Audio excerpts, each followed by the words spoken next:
Everyone, आज की video के अंदर हम लोग डिस्कस करेंगे कुछ प्रैक्टिस क्वेश्चंस। ये जो क्वेश्चंस हैं इनके अंदर हमें कुछ ना कुछ प्रूव करना होगा, या फिर हम लोगों को d y by d x की वैल्यू कुछ डिफरेंट तरह की इक्वेशंस से कुछ डिफरेंट तरह की टेक्निक्स लगा के निकाल रहे होंगे आज की वीडियो के अंदर।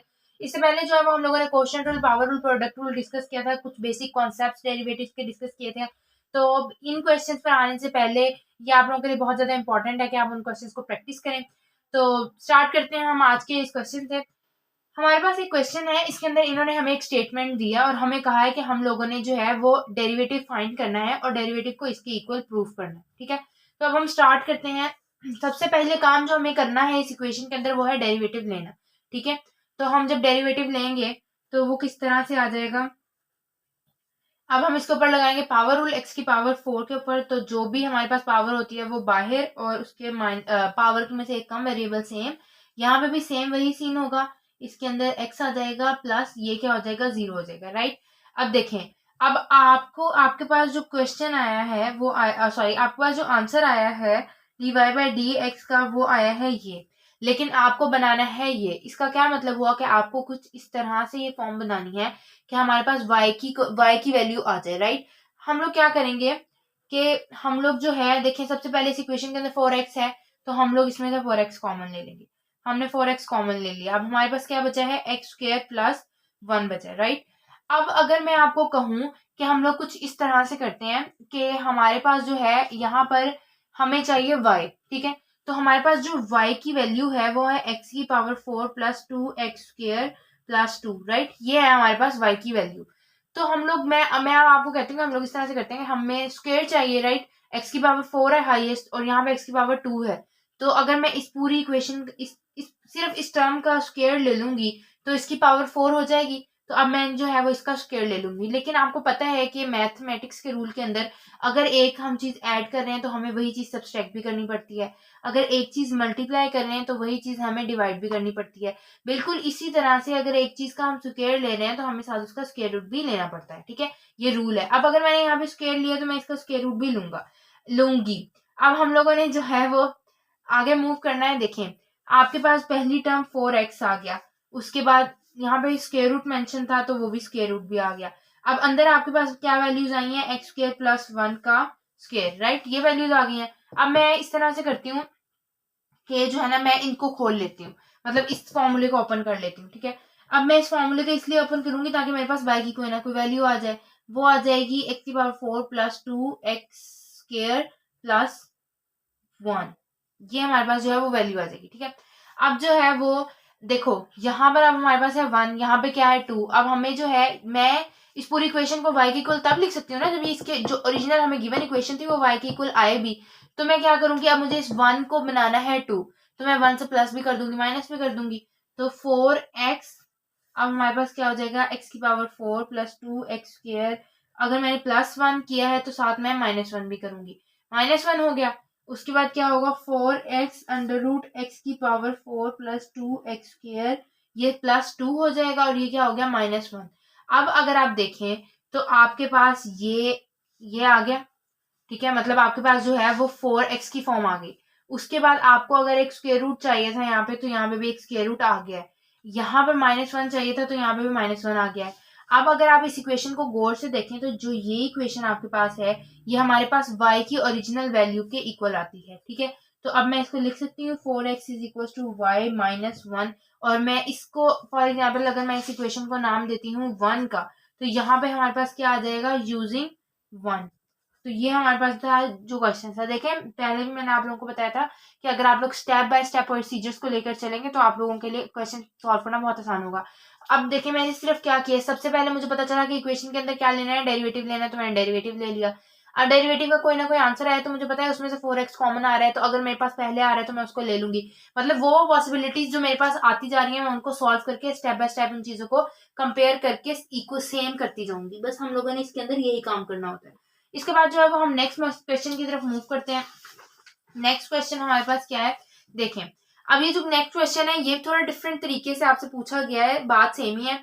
इसके अंदर सिर्फ एक कॉन्सेप्ट है जो आपको समझना इंपॉर्टेंट है। ठीक है, पहले जब हमारे पास इक्वेशन आती थी तो हमारे पास आता था y is equal to 3x पोज। ठीक है, इस तरह से हमारे पास कोई ना कोई इक्वेशन आ जाती थी। अब क्या है, अब आपके पास जो भी इक्वेशन आई है उसके अंदर y भी उतना ही इन्वॉल्व है जितना x है, मतलब ये जो है ये जो इक्वेशंस हैं इनको हम बोल सकते हैं सेपरेबल, लेकिन फिलहाल के लिए आप सेपरेबल जो है वो डिफरेंशियल इक्वेशंस का कॉन्सेप्ट है, तो उसको हम वहीं पे फिलहाल के लिए रहने देते हैं। आप इस इक्वेशन को समझेंगे, सपोज आपके पास एक इक्वेशन है, ठीक है, अब आपको इस इक्वेशन का डेरिवेटिव लेना है, तो एक अप्रोच ये हो सकती है कि आप क्या करें कि इसमें से सारी x की टर्म्स को अलग कर लें, y की टर्म्स को अलग कर लें, लेकिन ये वाला काम थोड़ा ज़्यादा डिफिकल्ट हो सकता है, मतलब आप लोगों के लिए, अगर आप लोग उस तरह से करना चाहते हैं तो आप लोग वैसे भी कर सकते हैं, लेकिन वो थोड़ी ना टर्म वो जो चीज़ें हैं वो आप लोगों के लिए ज़्यादा मुश्किल हो जाएंगी, तो हम लोग क्या करते हैं कि हम लोग ना डायरेक्ट यहाँ पे डेरिवेटिव अप्लाई कर देते हैं। अब मैंने आप लोगों को जब पढ़ाया था तो मैंने आप लोगों को बताया था कि जब भी हम लोग x का डेरिवेटिव, अब मैं इस इक्वेशन का डेरिवेटिव ले रही हूँ dy बाई डी एक्स, ठीक है, तो 3dx over dx by d x cancel हो गया, तो dy बाई डी एक्स जो था वो आ गया 3। आपने इस इक्वेशन को एक पॉइंट ऑफ व्यू से देखा था, वो पॉइंट ऑफ व्यू क्या था कि dx बाई डी एक्स का जो डेरिवेटिव है वो हमेशा किसके इक्वल आता है, 1 के। अब आप इसको दूसरे कॉन्सेप्ट से देखें कि जो y का डेरिवेटिव है वो अगर हम x के रिस्पेक्ट से ले रहे हैं, देखिए मैंने आपको रिस्पेक्ट वाली बातें पहले भी बताई थी कि हमने डिपेंडेंट इंडिपेंडेंट वेरिएबल्स देखने होते हैं, और ये बात बहुत ज्यादा ऑब्वियस है कि अगर हम लोग y का डेरिवेटिव y के रिस्पेक्ट से ले रहे होते तो उसने कैंसिल हो ही जाना था। फिलहाल अगर हम y का डेरिवेटिव ले रहे हैं किसी और वेरिएबल के रिस्पेक्ट से, तो वो इस तरह की कुछ फॉर्म आएगी, dy बाई डी एक्स की फॉर्म हमेशा इस तरह ही रहेगी। तो अब अगर मैं इस इक्वेशन को सॉल्व करना चाहूँ तो किस तरह से होगा कि जो हमारे पास पावर पड़ी हुई है, पावर रूल हमारे पास क्या था, y is equal to n x n minus one, ठीक है, ये हमारे पास था जनरल, और ये साथ क्या था D x over d x, इस तरह से था, ठीक है, ये हमारे पास थी एक जनरल फॉर्म पड़ी हुई। अब इसी जनरल फॉर्म को मैं इस तरह से भी लिख सकती हूँ, मतलब वेरिएबल्स कोई भी हो क्या फर्क पड़ता है, कोई फर्क नहीं पड़ता, ठीक है, तो इस तरह से भी आ सकता है, बट इट मैटर्स कि आपके पास रिस्पेक्ट में क्या चीज आ रही है, ठीक है। अब देखें यहाँ पर जो है ये आ जाएगा 3y²। अब मुझे डेरिवेटिव लेना है डी y का डेरिवेटिव लेना है, लेकिन लेना किसके रिस्पेक्ट से है, x के रिस्पेक्ट से। क्यों, क्योंकि उस इक्वेशन, आपको कैसे पता चलेगा किसके रिस्पेक्ट से डेरिवेटिव लेना है, क्योंकि बुक के अंदर जहां ये क्वेश्चन मेंशन है उन्होंने कहा है find dy by d x.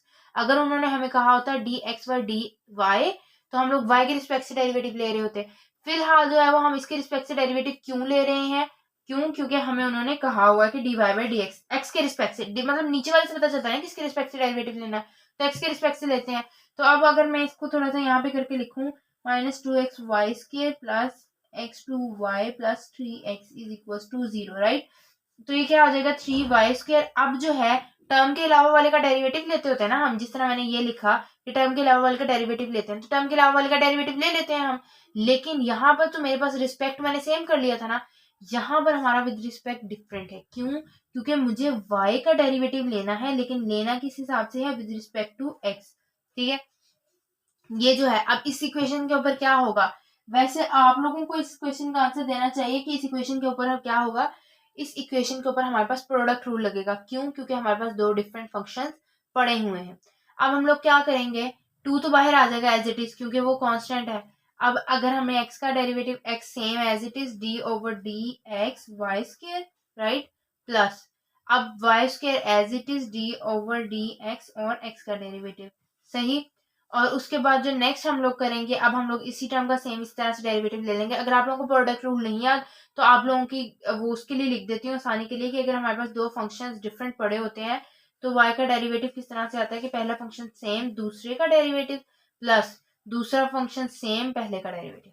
तो अब हम लोग क्या करेंगे कि पहला फंक्शन सेम दूसरे का डेरिवेटिव प्लस दूसरा फंक्शन सेम पहले का डेरिवेटिव, ठीक है, और ये इसका 3x का हमें पता है कि 3 आ जाएगा, ठीक है। अब हम इसको मजीद सॉल्व कर लेते हैं, ये हमारे पास आ जाएगा 3y² dy by d x minus, ये हमारे पास जो है 2 बाहर रहने दें फिलहाल के लिए, इसको सॉल्व करेंगे हमारे पास क्या आएगा 2y dy by d x plus ये क्या आ जाएगा y² plus x² dy by d x plus अब ये क्या आ जाएगा 2xy plus 3 is equal to 0, कुछ इस तरह से हमारे पास टर्म आएगी। अब हम लोग इसको मजीद सिंप्लीफाई एक स्टेप के अंदर और कर लेते हैं, तो वो क्या हो जाएगा 3y² dy by d x minus ये हो जाएगा 2 × 4xy dy by d x, ठीक है। और ये क्या हो जाएगा -2y², राइट। और उसके बाद हमारे पास क्या होगा plus x² dy/dx plus 2xy plus 3 = 0, ठीक है। अब देखें, अब आप लोग कुछ इस तरह से करें कि हम लोग ना इसी स्टेप के ऊपर जो कॉन्स्टेंट्स हैं उनको इस साइड पे ले जाते हैं पहले, सबसे पहले, ठीक है। अब देखें कि जो आपके पास डेरिवेटिव्स वाली टर्म है उनको ना मतलब एक साथ कर लें और बाकी जो भी टर्म्स आ रही हैं उनको इस साइड पे ले जाते हैं। क्यों? क्योंकि डेरिवेटिव वाली टर्म को हम कॉमन ले लेते हैं। हमें फाइंड आउट क्या करना है, dy/dx फाइंड आउट करना है, ठीक है। तो उसको फाइंड आउट करने के लिए हमारे पास ये कॉमन आएगा, बाकी सारी टर्म्स उधर चल जाएंगी तो हमारा आंसर आ जाएगा। अब हम लोग क्या करते हैं कि हम लोग जो है वो इन सारी टर्म्स को एक तरफ कर लेते हैं, dy/dx की टर्म्स को, और जो बाकी टर्म्स आ रही हैं इसके अलावा वाली उन सबको जो है वो दूसरी साइड पे ले जाते हैं। जिस तरह से अब ये 2y² आ रहा है तो ये -3 + 2y² आ जाएगा, ठीक है। और प्लस x² dy/dx आ रहा है यहाँ पे आपके पास, और ये 2xy इधर आ जाएगा। अब इसमें से dy/dx आपके पास कॉमन आ जाएगा तो पीछे वैल्यूज क्या बचेंगी, 3y² -4xy प्लस x², ये आपके पास वैल्यूज बचेंगी। -3 + 2y² -2xy, ठीक है। और ये हमारे पास क्या हो जाएगा dy/dx, ये वाली जो टर्म है वो इधर आकर डिवाइड हो जाएगी। -3 + 2y² -2xy ओवर ये वाली जो टर्म है वो इधर आकर डिवाइड हो जाएगी। अब आपने इसको मजीद सिंप्लीफाई करना है तो कर लें, लेकिन यहाँ तक भी मोर देन इनफ है, बहुत हो गया, ठीक है। तो ये जो है हमारे पास dy/dx की वैल्यू आ गई। अब अगर सेम यही क्वेश्चन जो है आपको कह दिया जाए कि जो ये वाला हमारे पास क्वेश्चन था, आपको dy/dx फाइंड नहीं करना, ठीक है। आपको क्या फाइंड करना है, dx/dy। ये आपकी प्रैक्टिस के लिए बहुत इंपॉर्टेंट है कि आप इस कॉन्सेप्ट को समझें, ठीक है। तो अब हम लोग जो ये वाला क्वेश्चन, यही क्वेश्चन जो है, अब आप इसका जो आंसर है इस पे फोकस एक बार कर लें, ठीक है। बाद में हम इसको कंपेयर भी करेंगे। अब हम सेम यही क्वेश्चन जो है वो दूसरे रिस्पेक्ट से करते हैं। अब पहले हम लोगों ने जो एक क्वेश्चन किया था, हम लोगों ने इस क्वेश्चन को किया था x के रिस्पेक्ट से, लेकिन अब हम लोग यही सेम क्वेश्चन जो है वो करेंगे y के रिस्पेक्ट से। तो देखते हैं हमारे पास क्या आंसर आएगा। अगर आप लोगों को ये बात समझ आ गई ना कि किसके रिस्पेक्ट से, देखें ये हमें ना हमेशा स्टेटमेंट के अंदर बताया जाता है कि हमने किसके रिस्पेक्ट से फाइंड आउट। वैसे तो एक बात बहुत ऑब्वियस है कि हम लोग इंडिपेंडेंट वेरिएबल्स के रिस्पेक्ट से इन क्वेश्चंस के आंसर निकाल रहे होते हैं, डेरिवेटिव्स इंडिपेंडेंट वेरिएबल के रिस्पेक्ट से ले रहे होते हैं। लेकिन ना आप लोगों का जो लेवल है उस लेवल पे अभी जो है इतना एडवांस पूछा नहीं जाता। तो उसके लिए फिर क्या होता है कि हम लोग जो है आपको बुक में या जो भी आपका क्वेश्चन पेपर आ रहा होता है या इस तरह का जो भी कुछ हो रहा होता है उसमें आपको बताया जाता है कि जो हमारे पास डेरिवेटिव है वो आपने किसके रिस्पेक्ट से लेना है। ऑब्वियसली अब यहाँ पर 2 वेरिएबल्स हैं तो 2 वेरिएबल्स के रिस्पेक्ट से लिया जा सकता है।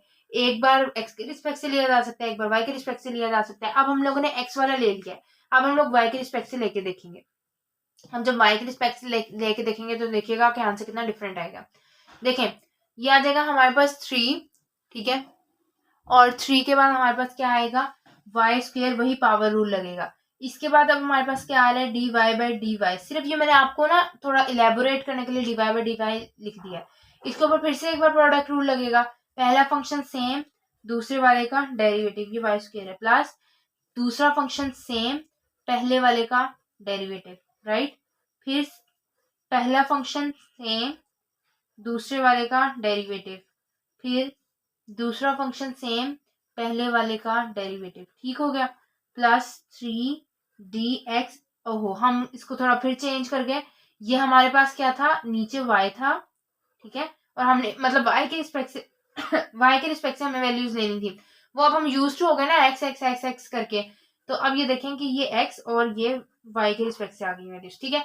मैंने कुछ नहीं किया फिलहाल इस इक्वेशन के अंदर, मैंने सिर्फ इस इक्वेशन के अंदर अगर आप लोग देखें तो d/dy को हर जगह पर मल्टीप्लाई किया या कोई एक आधा फॉर्मूला जिस तरह पावर रूल यहाँ पे अप्लाई किया, ठीक है।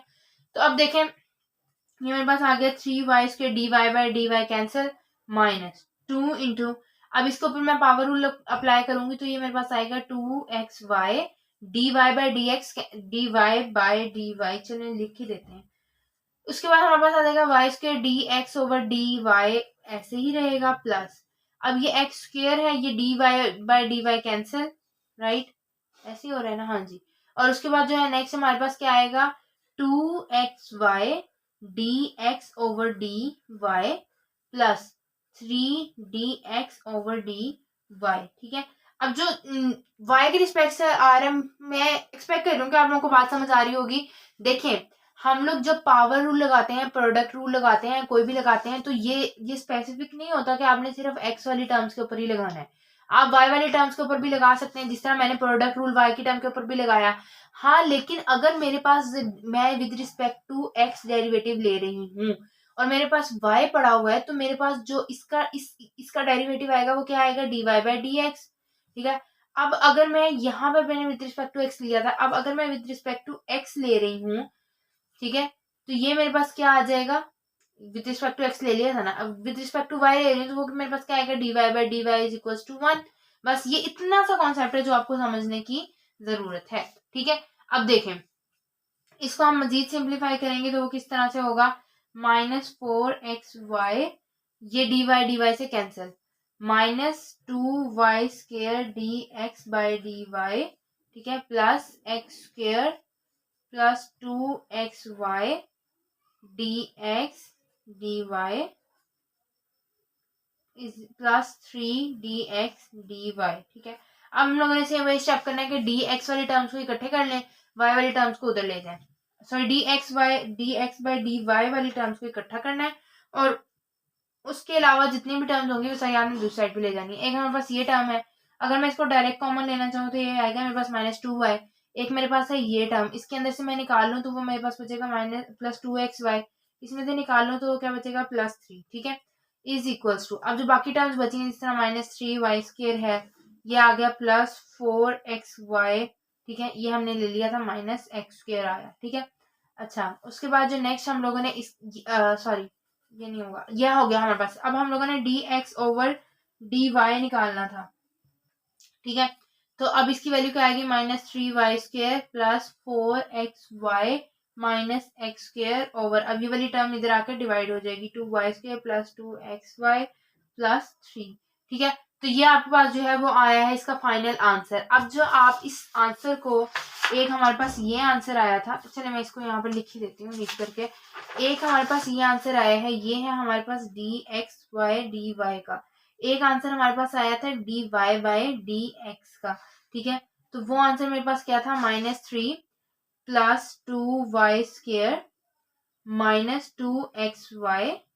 ठीक है, और इसके बाद जो है वो हमारे पास नेक्स्ट वैल्यू आई थी 3y² minus 4xy plus x²। ठीक है, अब अगर आप देखें इस चीज को गौर से, तो सपोज कि मैं इसमें से ना माइनस कॉमन ले लेती हूँ। सबसे पहले मैंने इसको माइनस कॉमन लिया इस इक्वेशन में से, तो ये मेरे पास क्या बन गई, 3y² minus 4xy plus x² over, अब मैं नीचे वाले में से भी ले लेती हूँ, तो मेरे पास वो क्या हो गया, 2y² माइनस 2xy माइनस 3, ये माइनस माइनस से कैंसिल, तो मेरे पास फाइनल इक्वेशन ये बनी। अब आप देखें, ये मेरे पास था dx ओवर dy और वो मेरे पास था dy बाई dx। इन दोनों इक्वेशंस को कंपेयर करें, 2y², ठीक है, -2xy माइनस 2xy माइनस 3 मतलब जो टर्म ऊपर थी वो नीचे आ गई, ये टर्म नीचे थी, सॉरी ये टर्म यहाँ पे नीचे थी, यहाँ पर ऊपर आ गई है। सेम टर्म, कुछ नहीं हुआ, सिर्फ इसका रेसिप्रोकल हमारे पास आ गया है, जो कि अल्टीमेटली हमें पता होता है कि अगर आपके पास पड़ा हुआ है x, तो उसका रेसिप्रोकल 1/x होता है। ठीक है, ये इस तरह से टर्म लिखी जाती है, उसका रेसिप्रोकल होता है, तो ये हमारे पास उसका रेसिप्रोकल ही आया है। लेकिन आप लोगों को इस चीज से एक बात समझ आ गई होगी कि हमारे पास, हम लोगों को जब हम लोगों को ये पता होना बहुत ज्यादा इंपॉर्टेंट है कि हम किसके रिस्पेक्ट से डेरिवेटिव ले रहे हैं, और उसके अंदर जो है वो, अगर देखें जिस तरह हमारे पास हम लोग x के रिस्पेक्ट से डेरिवेटिव ले रहे हैं, तो y किस तरह से रिएक्ट करेगा, हमें इस बात का पता होना बहुत ज्यादा इंपॉर्टेंट है। और अगर हम x के रिस्पेक्ट से ले रहे हैं तो x किस तरह से हम लोगों को डील करना है, हमें ये पता होना बहुत ज्यादा इंपॉर्टेंट है। तो यही थे आज के कुछ बेसिक कॉन्सेप्ट्स। ये जो कॉन्सेप्ट्स हैं इनको बहुत अच्छे तरीके से आप लोगों को प्रैक्टिस करना है। आपको इस वीडियो का लिंक में जो है, सॉरी डिस्क्रिप्शन के अंदर जो है वो आपको एक लिंक मिल रहा होगा, वहां से आप लोगों के पास कुछ प्रैक्टिस क्वेश्चंस आ रहे होंगे। इसके सॉल्यूशन, इन क्वेश्चंस के सॉल्यूशन जो है वो आप लोगों को नेक्स्ट वीडियो के अंदर मिल रहे होंगे। उससे उस नेक्स्ट वीडियो के आने से पहले या उस वीडियो को देखने से पहले आप लोगों को मैं जरूर रिकमेंड करूंगी कि आप लोग जो है वो इस तरह के क्वेश्चन या जो प्रैक्टिस क्वेश्चन मैं आप लोगों को दूंगी, इनके ऊपर अपनी ग्रिप स्ट्रॉन्ग करें, इनको बार बार प्रैक्टिस करें, क्योंकि जो नेक्स्ट कॉन्सेप्ट हम लोग पढ़ेंगे चेन रूल, वो इससे बहुत ज्यादा जो है वो रिलेट करता है कि आप लोग डेरिवेटिव्स को डिफरेंट वेरिएबल के रिस्पेक्ट से किस तरह से हैंडल करेंगे। आज के लिए बस इतना ही। Till then keep learning and keep exploring.